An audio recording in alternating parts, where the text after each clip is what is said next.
नमस्कार, times of Swaraj में आप सबों का स्वागत है और मैं हूं संतोष सिंह। और आज हम टाइम्स ऑफ स्वराज में कुछ गंभीर बातें करने जा रहे हैं और वो गंभीर बातें आपके लिए हैं। आज आप जिस परिस्थिति में हैं और अकेले खड़े हैं, इसके लिए आप खुद जिम्मेवार हैं। पिछले 24 घंटे 48 घंटे से मैं पटना से बाहर हूं और कई सार्वजनिक कार्यक्रमों में इस दौरान मैंने भाग लिया है। स्वाभाविक तौर पे शिक्षकों का आकर्षण का केंद्र में रहा। जहां जिस कार्यक्रम में भी मैं गया वहां काफ़ी उत्साहित होकर शिक्षक हमसे मिले, समाज के दूसरे वर्ग के लोग भी हमसे मिले। लेकिन कुछ सवाल आज भी अनुत्तर है और वो जो अनुत्तर सवाल है वही सवाल कहीं न कहीं सरकार को मजबूती दे रहा है। गांव के लोग पाठक के इस एक्शन से वाकई में अभी भी खुश हैं।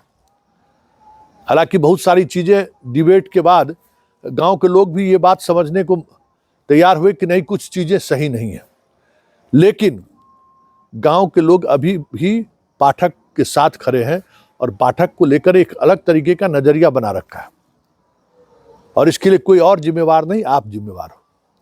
देखिए, आज संयोग से मदन मोहन झा, उस दौर के शिक्षा विभाग के प्रधान सचिव थे, नीतीश कुमार बड़ी मशक्कत करके उनको बिहार लाए थे बेचारे, और बिहार में ही उनका देहांत भी हो गया।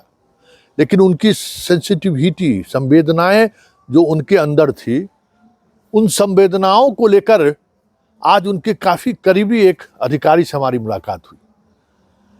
मतलब कितने विजन के साथ वो पंचायत को दिया था उन्होंने कि शिक्षक की नियुक्ति कीजिए।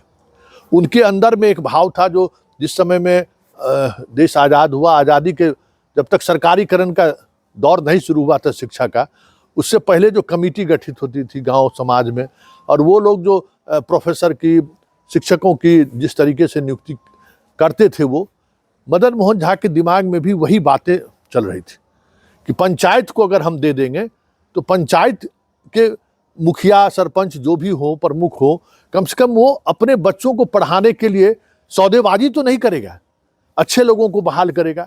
और यही कंसेप्ट मदन मोहन झा ने लेकर आया। और जब उन्हें ज्ञात हुआ कि बहुत सारी चीजें इस वजह से गड़बड़ी हुई है, सच कहिए तो वो असामयिक निधन की वजह, वो शौक था उनका, वो झटका, जो झटका इस प्रदेश के मुखिया और प्रमुख और जिला परिषद के अध्यक्ष ने दिया, जिन पर सबसे ज्यादा मदन मोहन झा ने भरोसा किया था। और ये सारी नियोजन इकाई को लेकर जो कंसेप्ट लेकर आए थे, ठीक उसी तरीके का जिस 70 के दर में, 60, 70 के 80 के दौर में जो जिस तरीके से शिक्षकों का, प्रोफेसर का अपॉइंटमेंट होता था गांव के प्रबुद्ध लोगों की कमेटी के द्वारा, कॉलेज और स्कूल की कमेटी के द्वारा, ठीक उनके अंदर में वही ख्याल था। लेकिन जब ये देखे कि इस तरीके से बहाली हुई है तो वो काफ़ी निराश हुए। और वो उनके जानकार कहने वाले थे कि उस बात को लेकर वो इतने सदमे में चले गए कि एक दिन वो इस दुनिया से को ही छोड़कर चले गए। अब आप समझिए, आखिर सरकार को या के पाठक को गुस्सा की वजह क्या है। आज भी मुखिया के दौर में बहाल किए गए बहुत सारे ऐसे शिक्षक हैं जिनको के पाठक की मौजूदगी के बावजूद भी कोई प्रभाव नहीं पड़ा है, और वही आपका दुश्मन है। जितने नियोजित शिक्षक हैं उसका दुश्मन वही 1%, 2%, 5%, 10% अगर है तो वही आपका दुश्मन है। और आज भी समाज, हर गांव में संयोग ऐसा है कि 2-4 टीचर अभी भी मौजूद है।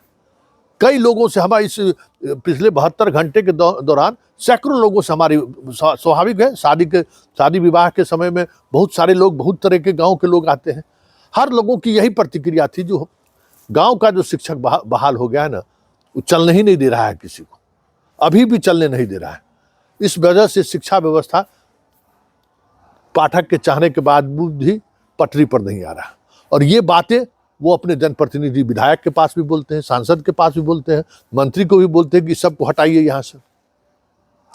इसलिए जो सक्षमता परीक्षा को लेकर जो सरकार अड़ी हुई है, अब ये बातें हमें समझ में आने लगी है कि उसको जो जमीनी फीडबैक मिल रहा है सरकार को, वो फीडबैक यही है कि के पाठक को अभी शिक्षा विभाग के अपर मुख्य सचिव बनाए रखे।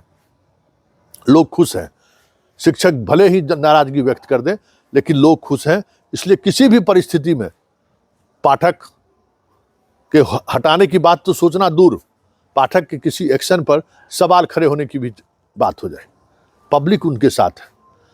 ये एक गंभीर मसला है। ये हम आज इसलिए कह रहे हैं कि आप तमाम लोग इस बात को सोचिए कि यही 2, 5, 10, 20% जो लोग ऐसे लोग हैं, इनके कारण जिला बदर की भी बात हो रही है, प्रखंड बदर की भी बात हो रही है, जिला में ऐसे जगह पोस्टिंग करने की बात हो रही है कि शिक्षक का कम से कम 40 किलोमीटर 50 किलोमीटर दूर हो जाए घर से। ये सरकार इस पर जो अड़ी हुई है, उसका वजह वही शिक्षक लोग हैं। आज ये बहुत सारी बातें, आज कई अधिकारियों से भी हमारी बातचीत हुई, मुलाकात हुई फील्ड में, आपके शिक्षा विभाग के अधिकारी से बात हुई। सब लोग परेशान हैं पाठक, लेकिन पाठक को जो जिम्मेवारी दी गई है और उस जिम्मेवारी के निर्वहन को लिए जिन अधिकारियों को डिस्ट्रिक्ट में अधिकृत किया गया है, वो भी यही बात कह रहे हैं कि चंद शिक्षकों के कारण पूरा शिक्षा संवर्ग तबाह है। हम लोग भी उसी शिक्षक की वजह से तबाह है जो सुधरने का नाम नहीं ले रहा है। अभी भी वो उसी तरीके से चीज़ों को चलाना चाहते हैं। और इन अधिकारियों के तो मानिए कि सक्षमता परीक्षा पर सरकार समझौता करने के किसी भी मूड में नहीं है, अगर इन अधिकारियों की माने तो। और अगर चॉइस की बात हुई तो जिला में रहने देंगे, लेकिन जिला में भी जो जहां है उससे कम से कम 30-40 किलोमीटर भेज देंगे। तो भले भाई इसमें महिलाओं और विकलांगों का कौन सा दोष है? तो उन लोगों का कहना था कि संतोष जी, आप आवाज़ उठाते हैं, उठाते रहिए, आपकी आवाज़ में दम होगा तो सरकार सुनेगी। महिलाओं और विकलांग को हम भी चाहते हैं कि वो अपना, कम से कम उनको अपना प्रखंड मिल जाए। बीपीएससी वाले में भी यही बात हुई। शिक्षा विभाग के अधिकारी काफ़ी निराश थे कि भाई सब कुछ प्रभावित हो गया है और ये ज़्यादा दिनों तक नहीं चलने वाला है, क्योंकि जिस तरीके से ट्रांसफ़र पोस्टिंग जिस तरीके से हुआ है, बहुत मुश्किल है महिलाओं को लगातार ड्यूटी करना। तो ये सारी चीज़ें, रविवार को भी ड्यूटी करिए, हेडमास्टर साहब 8 बजे आ जाइए, सारी छुट्टियां हम रद्द कर देंगे, ये सारी समस्या जो आप फेस कर रहे हैं, उसकी वजह वही मुखिया का जो नातेदार रिश्तेदार जो लोग हैं, जिनको आज भी लगता है कि हम सत्ता के केंद्र के आसपास हैं और हम उसको घुमाते रहते हैं, वही सबसे बड़ा आपका दुश्मन है। ये आज बातें मुझे समझ में आई। हालांकि हम कई बार इससे पहले भी इस तरीके की रिपोर्ट हमने किया है, लेकिन आज जो शिक्षा विभाग के अधिकारियों से जो हमारी बात हुई, जनप्रतिनिधियों से जो हमारी बातचीत हुई, पटना से बाहर निकलने के बाद बहुत सारे लोगों से भेंट होती है, सबों की राय आपके उस शिक्षकों की वजह से अभी भी, मेरे इतने प्रयास के बावजूद भी, बहुत मामूली सा बदलाव आया है। और मशक्कत करने की जरूरत है और समाज को बताने की जरूरत है कि जो लोग पढ़ाने वाले हैं वो आज भी पढ़ा रहे हैं और पढ़ाने को तत्पर हैं, क्योंकि इसके बगैर पब्लिक ओपिनियन, भाई पाठक का तो ओपिनियन हम बदल दिए कि भाई नियोजित शिक्षक में बहुत जान है, लगातार हम चलाए। पब्लिक ओपिनियन भी ऐसा नहीं है कि बदला नहीं है, लेकिन पब्लिक ओपिनियन और बड़े स्तर पर बदलने की जरूरत है, क्योंकि पब्लिक ओपिनियन अगर नहीं बदला तो फिर पाठक बने रहेंगे और पाठक का जो प्रताड़ना का सिलसिला है वो और तेज होगा।